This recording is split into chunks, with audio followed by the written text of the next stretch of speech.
A simple example of an alfalfa crop budget where I'm using last year 2021 prices that at an actual example of $85 an acre for dry fertilizer and $35 for crop protection per acre. I got $120 an acre for costs of the inputs. And I just used $200 for the price of hay and 5.5 tons for the yield expectation. So when you take that number, multiply it by that, that's the gross dollars per acre.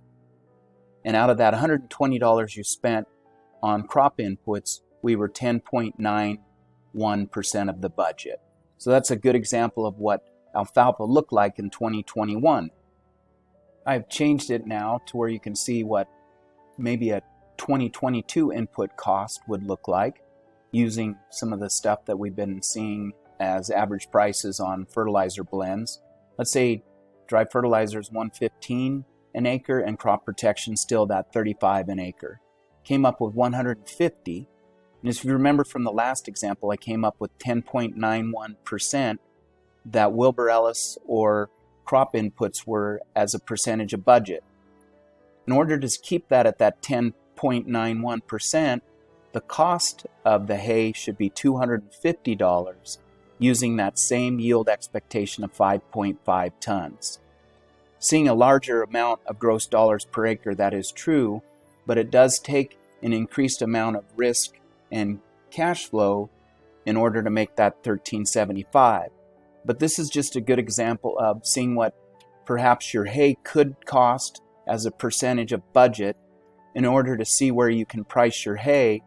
Because if we priced it at $220 instead of $250 and inputs increased, you see you went from 10.91 to 12.4% of a budget.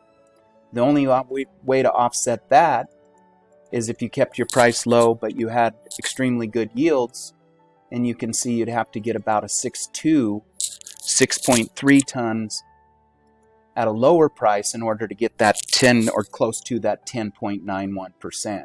So you can see where these two things influence the percentage budget, and also the budget influence the budget. But as you can see, as we move prices towards, say, $250, using that $200 example and 2021 prices, which was $120, you can see that that percentage needs to be close to that $250 price if yields don't change.